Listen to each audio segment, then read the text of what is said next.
ஈர்த்த S-400 வான் பாதுகாப்பு அமைப்பு. இதை பற்றி இந்த லென்ஸ் பகுதியில் பார்க்கலாம்.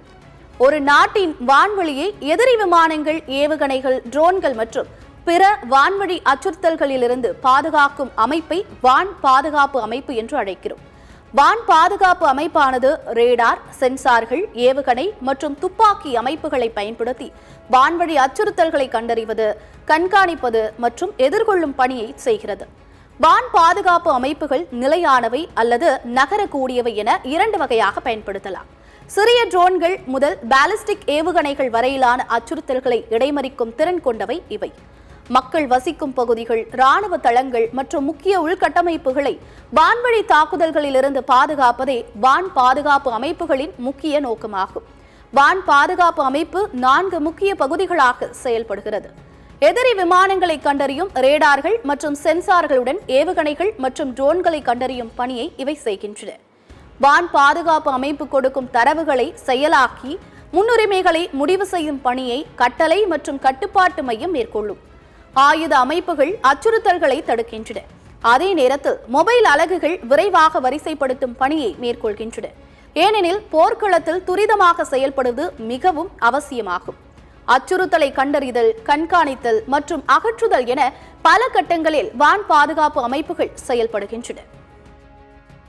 ஒவ்வொரு கட்டத்திலும் நவீன தொழில்நுட்பமும் செயல்பாடுகளும் மிகவும் முக்கியமானவை. முதல் கட்டத்தில் ரேடார் மற்றும் பிற சென்சார் தொழில்நுட்பங்களை பயன்படுத்தி வான்வழி அச்சுறுத்தல்கள் கண்டறியப்படுகின்றன.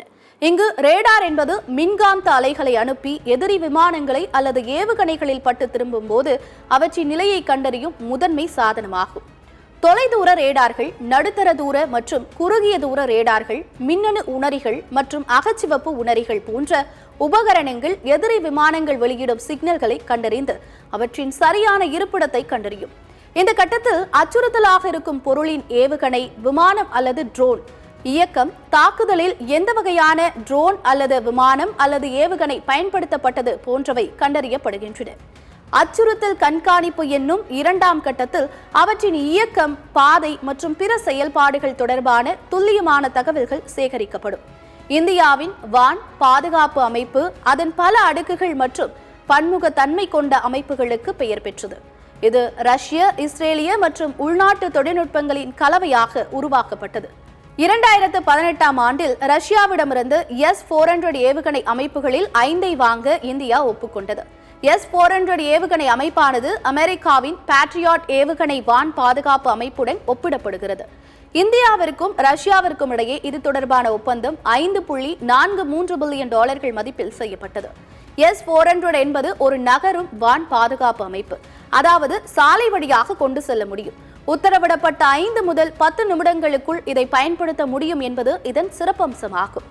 S-400 தவிர இந்தியாவிடம் பாரக் 8 மற்றும் உள்நாட்டு தயாரிப்பான ஆகாஷ் ஏவுகணை அமைப்புகளும் உள்ளன. இவை வான் பாதுகாப்பில் முக்கிய பங்கு வகிக்கின்றன. குறுகிய தூர அச்சுறுத்தல்களை சமாளிக்க ஸ்பைடர் மற்றும் இக்லா போன்ற அமைப்புகள் பயன்படுத்தப்படுகின்றன. மே 8ஆம் தேதி ட்ரோன்கள் மற்றும் ஏவுகணைகளை பயன்படுத்தி இந்தியாவின் பல ராணுவ தளங்கள் மீது தாக்குதல் நடத்த பாகிஸ்தான் முயன்றதாகவும் அவை இந்தியாவால் முறியடிக்கப்பட்டதாகவும் இந்திய பாதுகாப்பு அமைச்சகம் தெரிவித்தது. 2019க்கு பிறகு ரஷ்ய S-400 விமான எதிர்ப்பு ஏவுகணை அமைப்பை இந்தியா வாங்கியது. அதே நேரத்தில் சீனாவிடமிருந்து HQ-9 வான் பாதுகாப்பு அமைப்பை பாகிஸ்தான் வாங்கியது. பாகிஸ்தானின் வான் பாதுகாப்பு அமைப்பு சீனா மற்றும் பிரான்சின் தொழில்நுட்பங்களை அடிப்படையாக கொண்டது. இதன் முக்கிய பகுதி HQ-9 ஆகும். இது 120 முதல் 300 கிலோமீட்டர் தொலைவில் உள்ள அச்சுறுத்தல்களை தடுக்கும் திறன் கொண்டது. பிரான்சிடமிருந்து பாகிஸ்தான் இறக்குமதி செய்த ஸ்பாடா வான் பாதுகாப்பு அமைப்பு விமான தளங்கள் மற்றும் பிற முக்கிய இடங்களை பாதுகாக்க பிரத்யேகமாக பயன்படுத்தப்படுகிறது.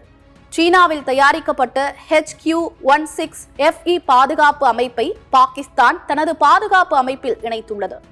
இது ஏவுகணைகள் மற்றும் போர்க்கப்பல்களுக்கு எதிராக பயனுள்ளதாக இருக்கும். இருப்பினும் வானிலிருந்து தர இலக்குகளை நோக்கி ஏவப்படும் ஏவுகணைகளை இடைமறிக்கும் பாதுகாப்பு அமைப்பு எதுவும் பாகிஸ்தானிடம் இல்லை என்பதும் குறிப்பிடத்தக்கது. வான் பாதுகாப்பு அமைப்புகள் சிறப்பாக மேம்பட்டிருந்தாலும் அவை பல சவால்களையும் எதிர்கொள்கின்றன. ஹைப்பர்சோனிக் ஏவுகணைகள் மற்றும் திரளான ட்ரோன்கள் மூலம் தாக்குதல் நடத்துவது போன்ற வளர்ந்து வரும் அச்சுறுத்தல்களால் இந்த அமைப்புகளை மேலும் மேம்படுத்த வேண்டியதற்கான தேவை அதிகரித்துள்ளது. எதிர்காலத்தில் செயற்கை நுண்ணறிவு மற்றும் லேசர் அடிப்படையிலான ஆயுதங்கள் வான் பாதுகாப்புக்கான செலவை குறைப்பதுடன் மிகவும் திறமையானதாகவும் மாற்றக்கூடும். அச்சுறுத்தல்களை விரைவாக கண்டறிந்து அவற்றுக்கு பதிலளிக்க செயற்கை நுண்ணறிவு அமைப்புகள் உதவும். அதே நேரத்தில் லேசர் தொழில்நுட்பம் ஆபத்தான தாக்குதல்களின் போது துல்லியமாக செயல்படுவதை உறுதிப்படுத்தும்.